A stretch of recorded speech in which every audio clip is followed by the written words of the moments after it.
안녕하세요. 오늘도 사연살롱을 찾아주셔서 감사합니다.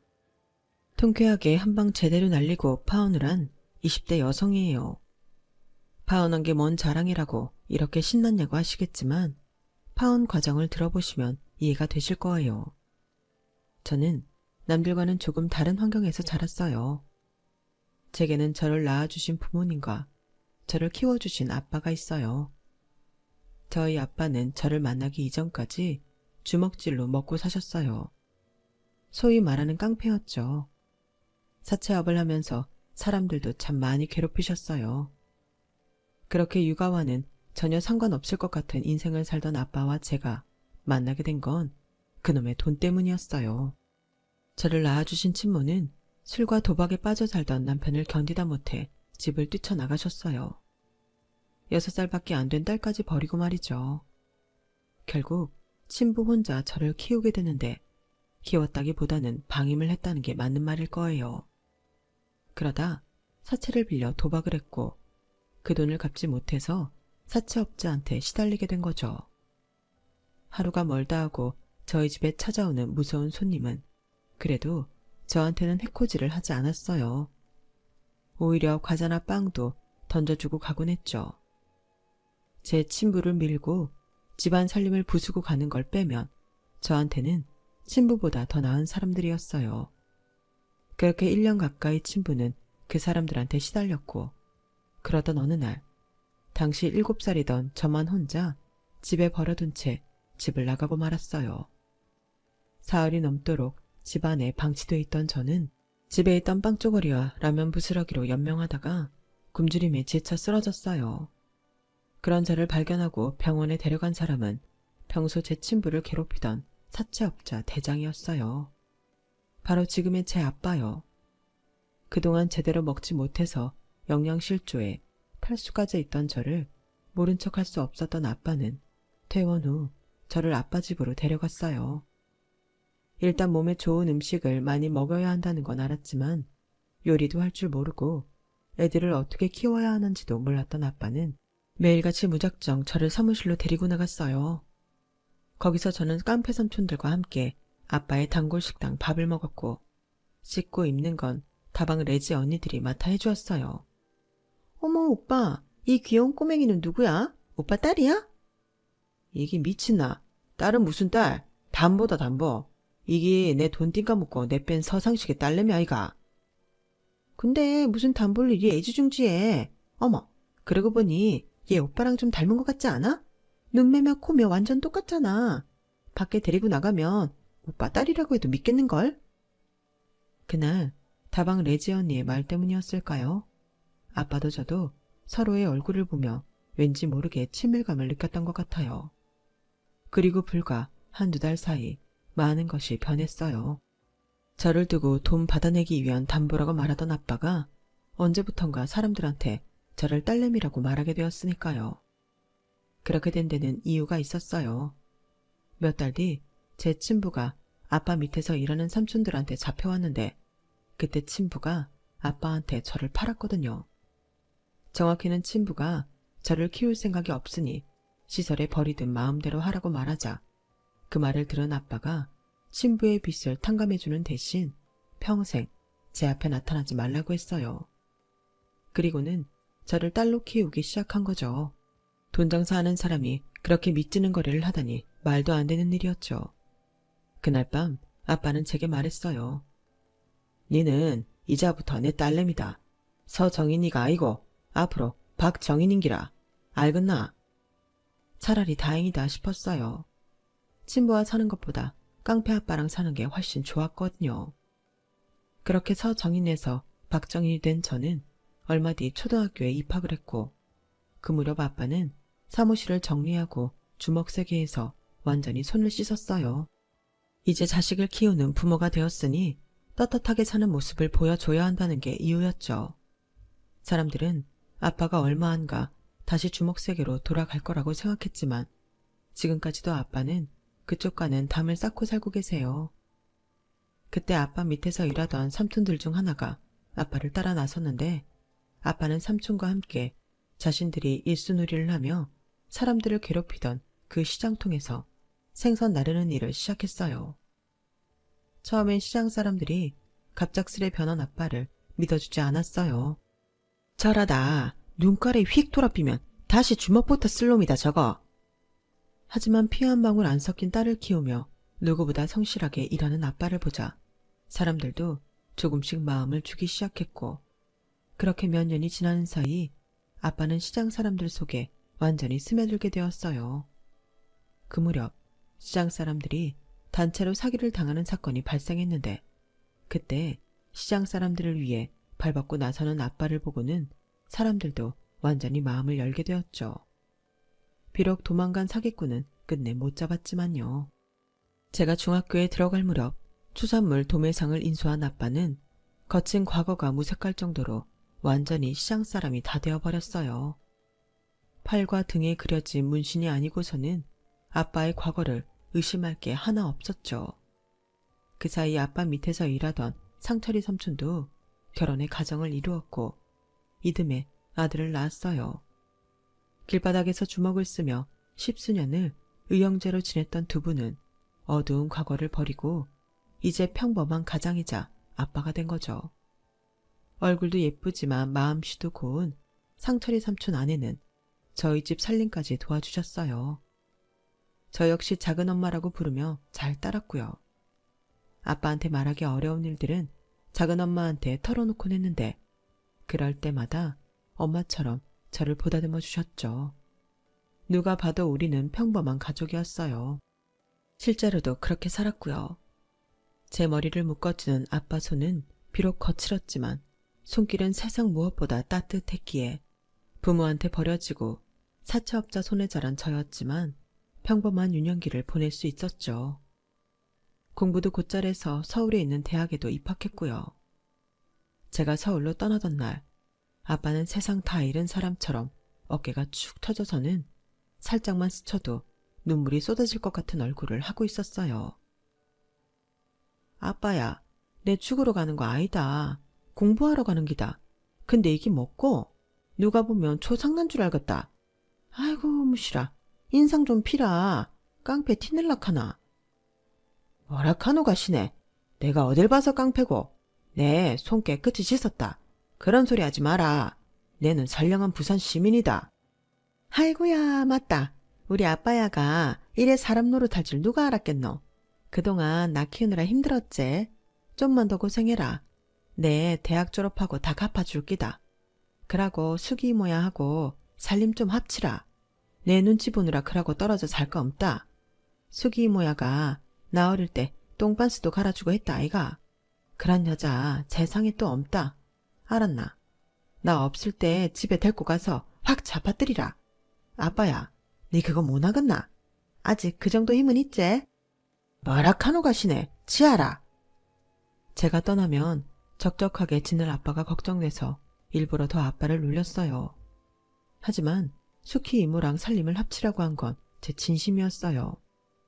언제까지고 딸내미 하나만 보고 사는 아빠가 너무 가여웠거든요. 이제는 아빠도 사랑하는 사람과 함께 살면서 세상 사는 재미를 느끼길 바랐으니까요. 대학에 입학해 서울 생활을 시작한 이후 주변에는 제 과거를 아는 사람이 없었어요. 그래서 어떤 면에서는 더 편하더라고요. 과거를 지우고 싶었던 건 아니었지만 적어도 과거로부터 자유로워질 수는 있었으니까요.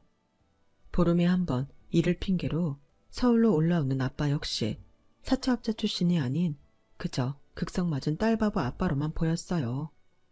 먹을 거는 마트에 가면 다 파는데도 굳이 부산에서 밑반찬까지 공수해 와서는 냉장고를 채워주셨죠.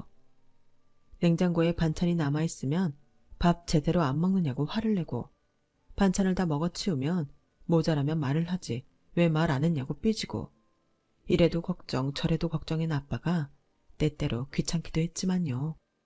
딸내미한테 그만 치대고 제발 수키 이모랑 결혼 좀 해라. 와, 수키 이모가 아빠야 싫다드나. 같이 못 살겠다 카드나. 내가 이모야한테 한마디 해줄까? 됐다. 안 그래도 같이 살자 카드라. 니 정말 괴한겠나? 니가 싫다 카모 아빠는 같이 안 살란다. 미친나. 아빠야가 그럴 처지가. 같이 살아준다카며 대가리 팍 숙이고 꼬랑지도 팔랑팔랑 흔들고 해야 맞는 기다. 내 보기엔 스키 이모야가 좀 아깝제. 튕기지 말고 있을 때 잘해라. 알겠나? 전문 시절 깡패와 다방 레지로 만났던 두 사람은 10수년이 흐른 뒤에야 부부가 되었어요. 아빠라는 인생에 저라는 변수가 없었다면 조금 더 일찍 두 분이 합치지 않았을까 하는 생각이 들더군요. 그런데도 스키 이모는 오히려 저한테 고맙다고 하더라고요. 제가 아니었다면 아직도 저희 아빠는 주먹질이나 하며 사람들 손가락질 받고 살았을 거라고요. 그 말을 들으니 그래도 제가 아빠 인생에 조금이나마 도움이 된 것 같아서 뿌듯했어요. 아빠의 결혼 이후 저는 조금씩 아빠와 거리를 두기 시작했어요. 딸내미, 방학했는데 와 안 내려오노? 아빠야, 어쩌지? 내 이번에 부산 못 간다. 지도교수님 도와가 일해야 한다. 공짜 아이고 돈 받고 하는 기다. 딸내미, 이번에도 못 내려오나? 아빠가 갈까? 미안타. 취업 준비해야 안 하나? 아빠야도 올라올 거 없다. 와도 내 얼굴 못 본다. 스키 이모야는 잘 있제? 임신했다 카던데 맞나? 아빠야는 기술도 좋다. 그 나이에 아도 보고 그동안 왜 참고 살았노? 가시네가 못하는 말이 없다. 그러고 이 아빠야가 원래 좀 한다. 니도 알제? 아빠야 힘 좋은 거. 박상만이 아직 안 죽었다. 제가 부산을 떠나 서울에서 지내는 동안 스키 이모는 임신을 했고 그해 겨울 아들을 낳았어요. 아빠는 45세야 비로소 진짜 자식을 보게 되었죠. 그제야 아빠도 번듯한 인생을 살게 된 것 같아 기쁘면서도 한편으로는 가슴이 시렸어요. 아빠한테 진짜 가족이 생겼으니까요. 이제는 내가 아빠 곁에서 떠나야 할 시간이 된 것 같았거든요. 그래서 더 악착같이 서울에 남아 홀로 서기를 준비했어요. 이런저런 핑계를 대가며 아빠가 집에 오는 것도 못하게 했고요. 그러다 보니 조금씩 혼자 지내는 게 익숙해지더군요.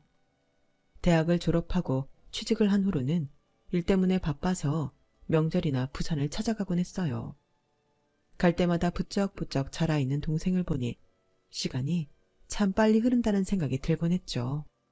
제가 쓰던 방은 여전히 그대로 있는데 왠지 제가 있을 공간이 없는 것처럼 느껴졌어요.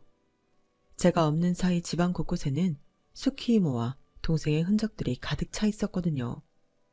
이제 아빠한테 필요한 건 내가 아니라 이 두 사람이란 생각에 서글펐어요. 그래서 저도 제 짝을 찾아 빨리 가정을 이뤄야겠다는 생각을 했던 것 같아요. 그래서 업무로 바쁜 와중에도 소개팅도 하고 주변에서 주선하는 자리는 마다 않고 나가곤 했죠. 하지만 인연을 찾기란 쉽지 않더라고요. 그러다 진짜 짝을 만난 건 의외의 장소에서였어요. 바로 우리 집이었죠. 하루는 퇴근에 돌아와 보니 천장에서 물이 떨어져서 주방 근처가 엉망이 됐더라고요. 그래서 주인집에 연락했더니 다음날 집주인 아들이 찾아온 거예요. 위층에서 욕실 물을 틀어놓고 외출을 하는 바람에 그렇게 됐다며 바로 수리를 해주겠다고 하더군요. 그러면서 공사를 해야 하니 한동안 집을 비워달라고 했어요. 제가 있을 곳을 따로 마련해준다고 하면서요. 그 일로 자주 만나게 되고 연락을 주고받는 사이 서로에게 호감을 느끼게 되었고 공사가 끝날 쯤엔 많이 가까워졌어요. 그리고는 사귀게 되었죠. 인연이 있으면 이렇게도 연결이 되는구나 싶더군요. 남자는 부모님 대신 건물 관리를 하며 1층에서 카페를 하고 있었어요. 원래 직업은 사진작가인데 친구와 함께 운영하던 스튜디오가 엎어지면서 임시로 카페를 하고 있다고 하더군요. 건물주의 외동 아들이니 먹고 사는 건 문제가 아니었죠. 하루하루 살아남기 위해 발발거리는 저와는 달리 자신이 하고 싶은 걸 하면서 여유롭게 사는 모습이 부러웠어요. 이 남자랑 연애를 하는 동안 살면서 가보지 못했던 곳과 해보지 못했던 것들을 참 많이 할 수 있었어요. 남자는 부모 사랑을 많이 받고 자라 사람을 대하는데 거리감이 없었죠. 저한테뿐만 아니라 낯선 사람들에게도 마찬가지로요. 그래서 만나는 동안 조바심을 내게 되었어요. 이 사람은 내가 아닌 누구와도 잘 지낼 수 있을 것 같았거든요. 하지만 나는 이 사람이 아니면 안 되니까 그게 속상하면서도 사람을 비굴하게 만들더라고요. 특히 제가 더 조급함을 느꼈던 건 남자의 태도 때문이었어요. 저도 그렇고 그 사람도 그렇고 홍기가 찬 나이임에도 남자는 결혼이 남일인 것처럼 행동했거든요. 결혼을 꼭 해야 하나? 좋으면 그냥 같이 살면 되지. 뭐하러 서로에 묶여서 살아? 외국에서는 결혼보다는 동거를 하는 사람들이 더 많다잖아. 우리나라에서도 그런 사람들 꽤 있다던데. 자기는 어떻게 생각해? 난 그래도 기왕이면 결혼을 하는 게 좋다고 생각해. 그래야 서로 간의 믿음도 더 생기고 안정된 가정을 꾸릴 수 있지. 에이, 그런 게 어딨어. 결혼 안 한다고 믿음이 안 생기나? 자기는 나 못 믿어? 솔직히 믿음이 안 갔어요. 언제 헤어지자고 할지 모른다는 두려움이 있었으니까요. 혹시 자기가 살아온 환경 때문에 그러는 거 아니야? 자기 친부모님한테 버려졌다는 것 때문에 사람을 못 믿게 된 거 아니냐고. 그런 거라면 앞으로 내가 더 잘할게. 사람한테 입은 상처는 결국 사람으로 치유해야 하니까. 어쩌면 그 말이 맞는지도 모르겠다는 생각이 들었어요. 그래서 이런 저를 받아주는 이 남자가 더 고맙고 소중했어요. 그렇게 3년 가까이 연애를 하는 동안 저희 집에서는 결혼 닭다리 끊이지 않았어요. 아빠는 제 남자친구를 직접 만나 얘기를 해보겠다고 하셨죠. 아빠 좀 내가 알아서 한다. 다 큰 딸내미 일에 이러는 것도 오지랖이다. 오지랖이면 어떻노? 내 딸내미 일인데. 그러고 남자는 남자가 봐야 한다 아이가. 됐다. 내일은 내가 알아서 한다. 신경 꺼라. 아빠한테 전화가 올 때마다 제가 차단을 하곤 했지만 그런다고 그만둘 아빠가 아니었어요. 결국 저 몰래 서울에 올라오셔서는 제 남자친구를 만나셨거든요. 뒤늦게 수키 이모를 통해 그 사실을 알게 된 저는 부랴부랴 남편의 카페로 달려갔어요. 아빠 성격에 주먹을 날려도 수십 번을 날렸을 거란 생각을 하니 아찔해지더라고요. 그런데 가게 문을 열어보니 의외의 상황이 펼쳐져 있지 뭐예요. 남자친구와 얘기를 나누고 있던 아빠가 저를 보자 환하게 웃으며 이러는 거예요. 딸내미 이제 오나? 안 그래도 막 니들 결혼식 얘기하고 있었다 아이가. 니 남자 보는 눈은 있네. 어디서 이런 남자를 만났노? 성격도 시원시원한 게 딱이다. 도대체 이게 무슨 일인가 싶어 남자친구를 따로 불러냈어요. 그랬더니 정인아 우리 결혼하자. 아버님도 그렇게 원하시는데 못할 거 뭐 있어? 기왕 하는 거 시간 끌 거 없이 올해 안에 끝내자. 아버님도 그러라고 하셨어. 그게 무슨 소리야? 자기 인생에 결혼은 없다며? 근데 갑자기 왜 마음이 변한 거야? 혹시 우리 아빠가 자기 때렸어? 뭐? 맞았으면 내가 이렇게 웃으면서 네 아버지랑 마주 앉아 있었겠니? 그런 거 아니야. 나도 나이 드니까 하루빨리 가정을 이루는 게 좋을 것 같다는 생각이 들어서 그래. 갑작스런 남자친구의 심경 변화에 놀라기는 했지만 그래도 다행이다 싶었어요. 이제는 더 이상 마음 졸이지 않아도 됐으니까요. 그래서 그 주 주말 예비 시부모님을 만나러 시댁에 찾아갔어요. 예비 시부모님은 아버님 건강이 안 좋아서 일산 근처 전원주택에서 살고 계셨어요. 제가 인사드리러 갔을 때도 아버님은 몸 상태가 안 좋으셔서 안방 침대에 누워 계셨죠. 간이 안 좋으시다더니 얼굴에 황달 증세가 있더라고요. 저희를 거실로 데리고 나온 예비 시어머니는 따뜻한 차를 내어주시며 천천히 저를 살피셨어요. 노골적이지는 않았지만 그래도 꽤나 구석구석 살피시더군요. 상호톡에서 집안 얘기는 많이 들었어요. 힘들었겠네요. 아닙니다. 아빠 덕분에 저는 힘든 거 없었어요. 참 대단한 분이네요. 남의 아이를 키우는 게 쉽지 않은 일인데. 어머, 미안해요. 그나저나 피부가 참 좋네요. 사람 피부는 간장이랑 관계가 있다는데 건강 체질인가 봐요? 혹시 무슨 운동 같은 것도 했나요? 네, 중학생 때 육상부였어요. 성적이 잘 안 나와서 중3 때 그만뒀지만요. 아, 그래요? 혈액형이 A형이라고 했던가요? 네. 도대체 제 대답 어디가 어머님 마음에 들었는지는 모르겠지만 예비 시어머니는 제 대답에 꽤나 만족하시는 것 같았어요. 예비 시댁에 다녀온 뒤 결혼 얘기는 급물살을 탄 듯이 빠르게 진행됐어요. 남자친구와 함께 부산에 내려가 부모님께 인사를 드렸어요. 상철이 삼촌은 조카 사위 준다고 회랑 전복을 잔뜩 사오셨더라고요. 아직 어린 조카랑 동생도 온 집안을 뛰어다니고 모처럼 집안이 사람 사는 집처럼 느껴졌어요. 아빠와 둘이 살 때는 썰렁하던 집이 어느새 사람으로 가득 찬 곳이 되어버렸죠. 부산에 다녀온 이후 예비 시어머니는 자주 저를 불러 점심도 사주시고 주말엔 백화점에 데리고 가서 구두며 귀걸이도 사주셨어요. 내가 딸이 없어서 이런 걸 얼마나 해보고 싶었나 몰라. 고부간에 서로 흉보고 사는 사람들도 있지만 난 내 며느리랑 모녀처럼 지내고 싶어. 정인이 생각은 어떠니? 네, 저도 그러고 싶어요. 엄마가 없어서 저도 이런 거 해본 적 없거든요. 어머님 덕분에 저도 오늘 소원 풀었어요. 어머, 넌 어쩜 말도 이렇게 예쁘게 하니? 전생에 우리가 인연은 인연이었나 보다. 만난 지 얼마 안 됐는데 이렇게 마음에 쏙 드는 걸 보면 말이야. 그냥 앞으로는 엄마라고 불러. 요즘은 시어머니를 엄마로 부르는 며느리들도 많더라.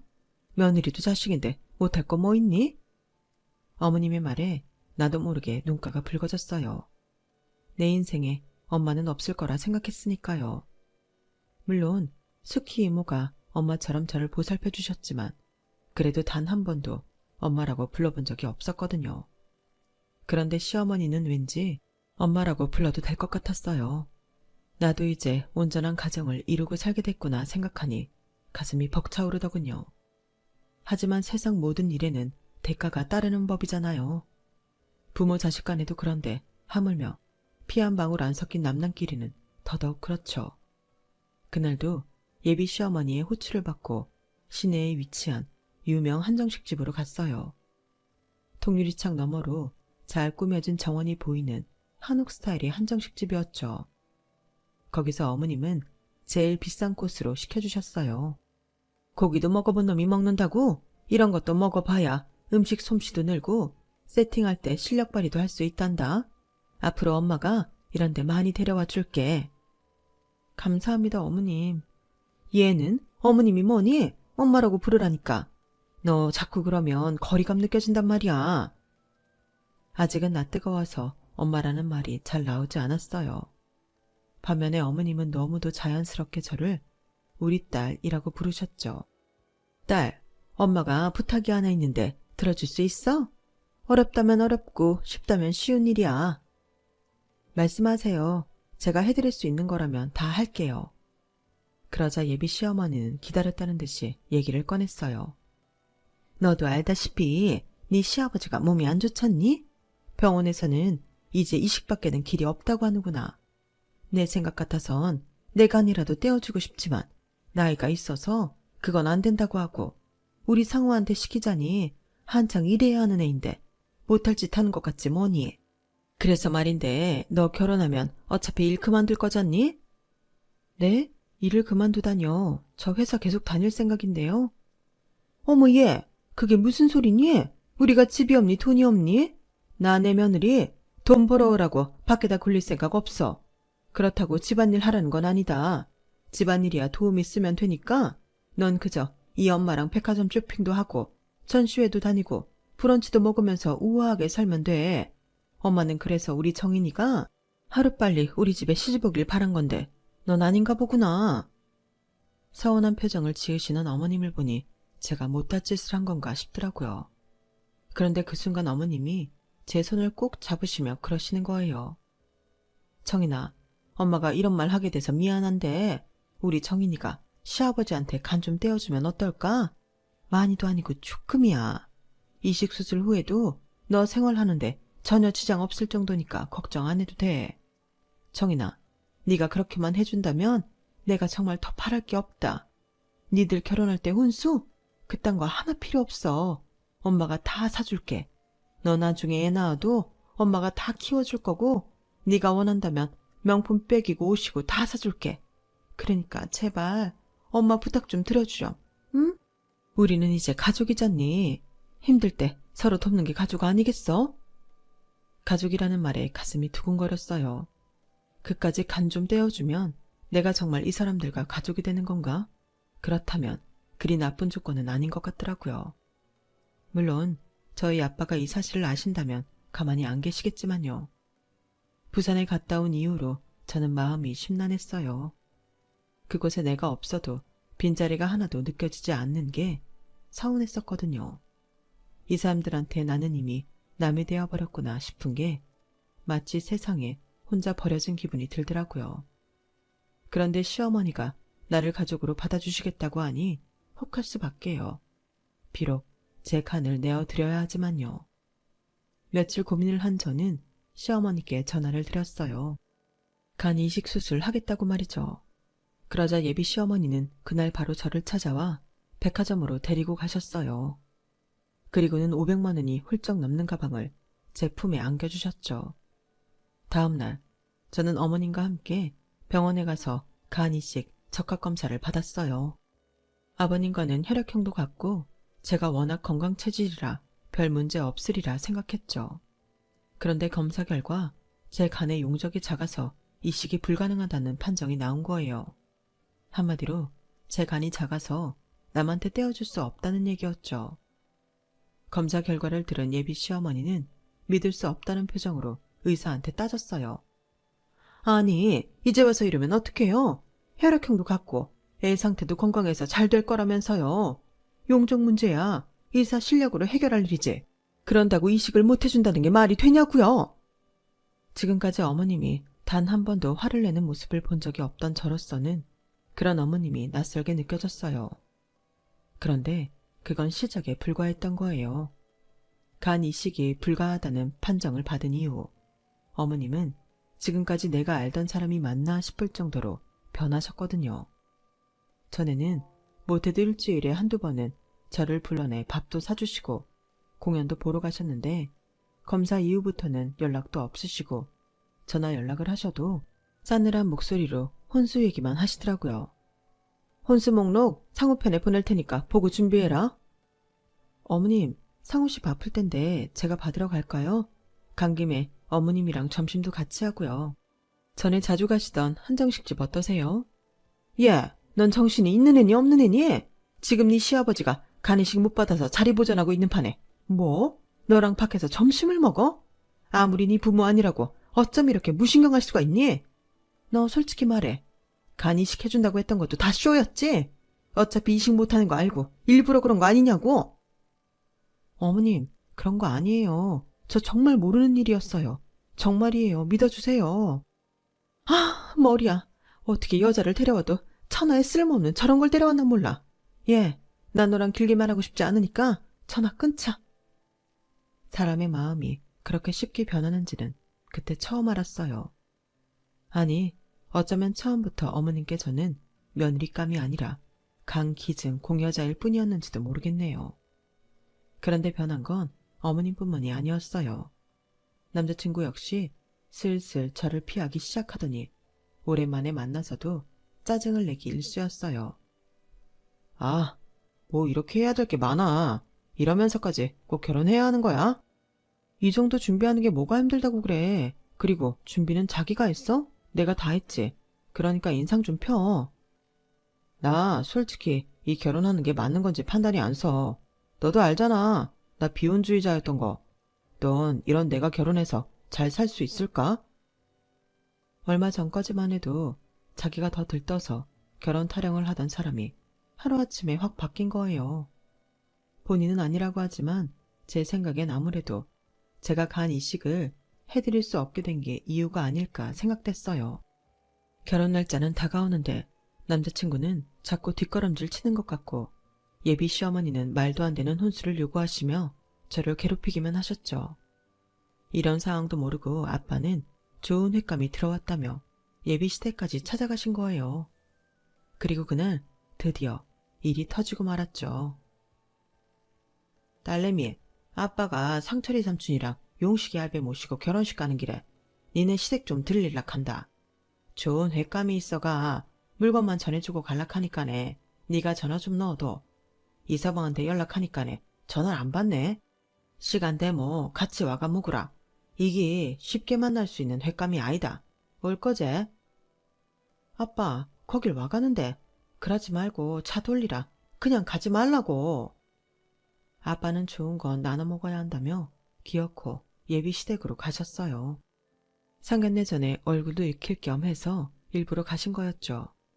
뒤늦게 남자친구랑 연락이 된 저는 뒤따라 예비 시댁으로 향했어요. 아니나 다를까 어머님은 똥 씹은 표정으로 저희 아빠가 가져오신 횟감과 해산물들을 주방 싱크대에 던져놓으셨더라고요.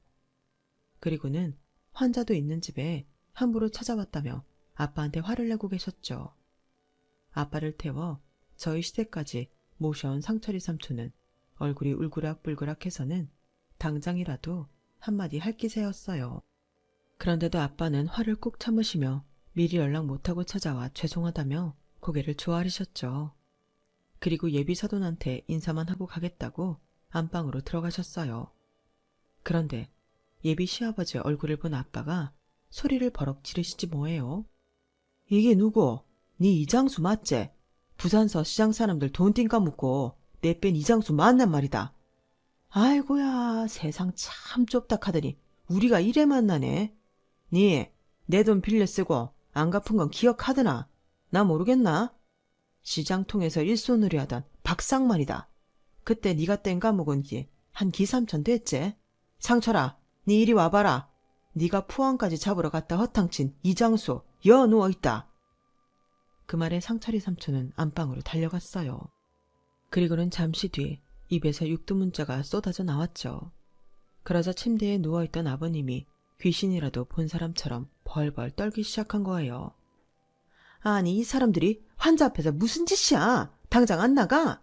예, 너 이리 와서 네 아빠 데리고 나가라.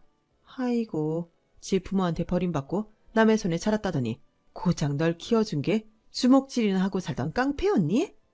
어째 애가 수준도 떨어지고 얼굴에 그늘이 져있다 했더니 이런 사람 손에 자라 그런 거였어.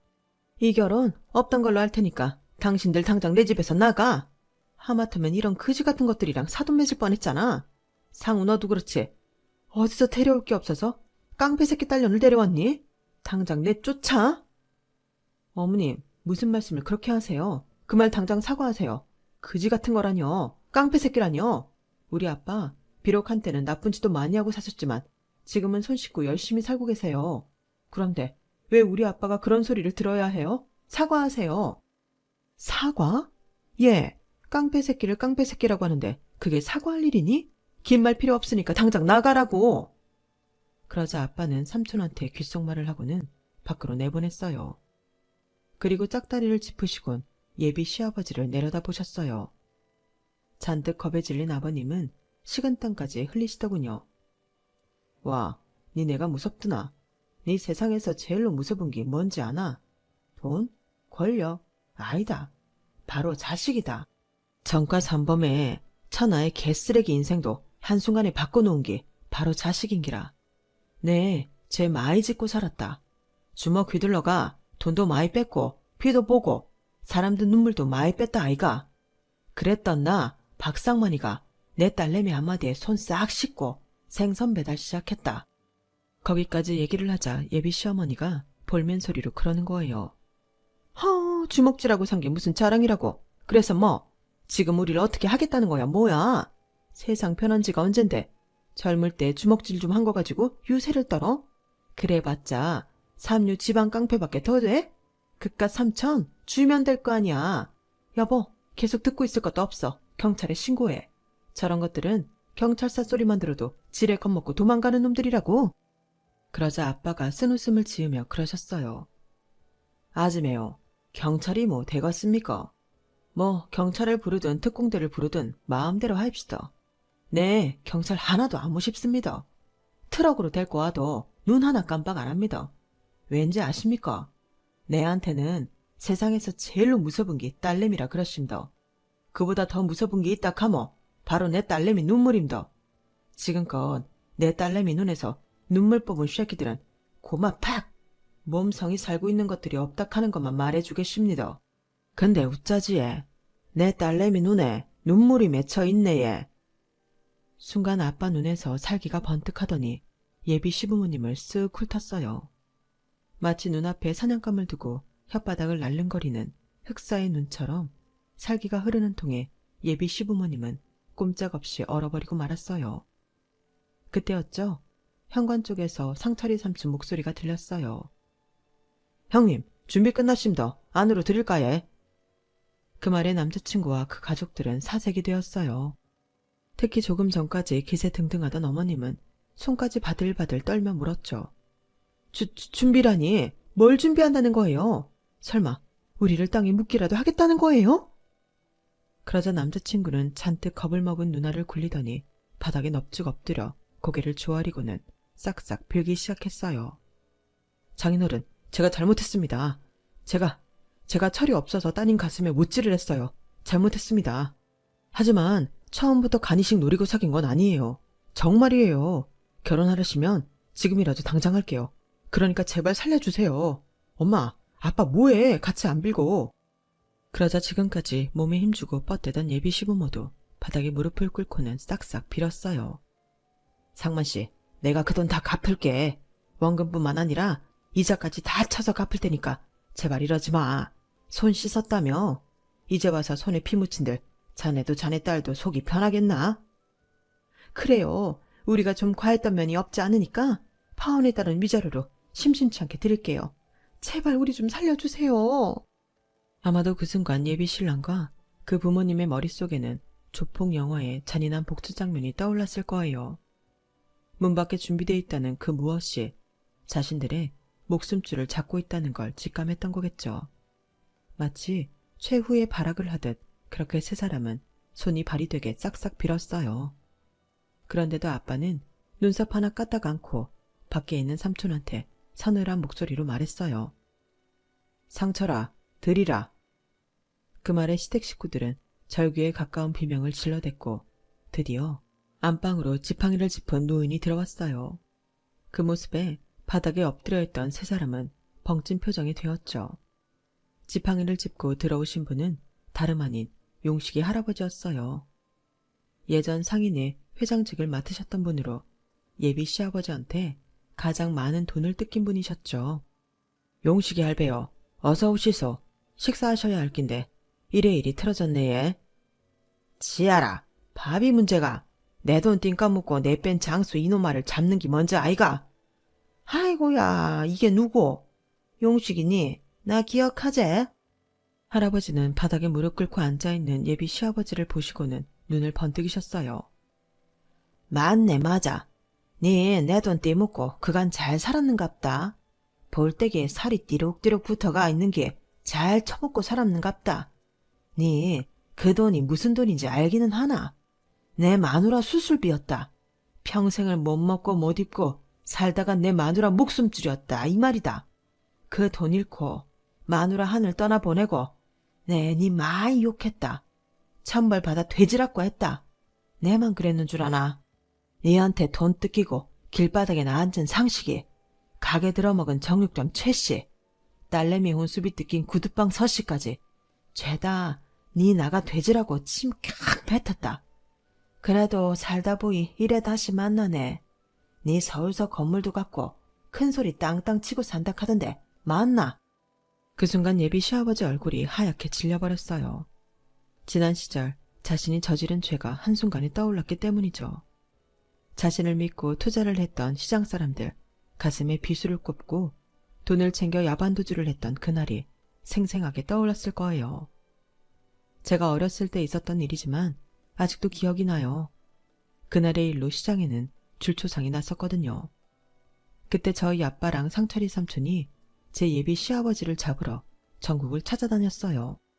그 바람에 저는 숙희 이모가 사는 단칸방에서 한 달 넘게 지내야 했지만 그 일로 저희 아빠와 삼촌은 시장 사람들한테 한 식구로 인정받을 수 있었어요. 그때 못 잡은 사기꾼을 10수년이 지난 오늘에서야 잡게 된 거였죠. 결국 저는 파혼을 하게 됐어요. 하지만 이 일로 시장 사람들은 잃었던 돈을 다시 찾게 되었죠. 시어머니가 그렇게 아끼던 건물과 땅, 집을 팔아 돈을 갚았거든요. 저희 아빠도 3천만 원을 되돌려 받았고요. 이번 일로 시장에서 저희 아빠의 인기는 또다시 하늘을 찌르게 되었어요. 차기 상인의 회장감이라는 말이 나오기도 했고요. 그런데 아빠는 하나도 기뻐하지 않으셨어요. 딸내미가 파혼을 하게 됐으니 말이죠. 아빠야, 내는 차라리 잘 됐다 싶다. 내 그 사람 좋아서 결혼하려 했던 거 아니다. 그냥 나도 가족을 만들고 싶어가 그랬던 기다. 근데 생각해보이 내한테는 이미 가족이 있었더라. 내 말 한마디에 주먹질 끊고 새 사람 된 우리 아빠. 내 눈에 눈물 한 방울에 벌벌 떠는 우리 아빠야가 진짜 내 가족이다. 앞으로는 스키 이모야한테도 엄마라고 부를 끼다. 지민이도 내 친동생으로 삼을 끼다. 내만 잘하면 되겠더라. 아빠야, 나 아빠 딸내미라서 행복하다. 아빠는 시뻘개진 눈으로 허공만 바라보셨어요. 그리고는 이내 저를 끌어안고 한참을 놓아주지 않으셨어요.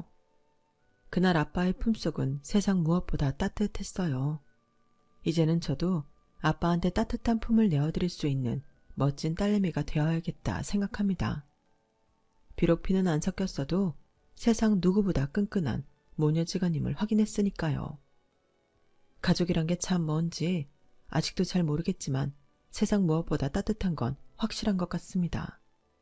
소중한 가족들과 행복하세요. 제 사연을 들어주셔서 감사합니다. 여러분, 사연 댓글에 응원과 현명한 조언 부탁드려요. 좋아요와 구독은 저에게 큰 힘이 됩니다.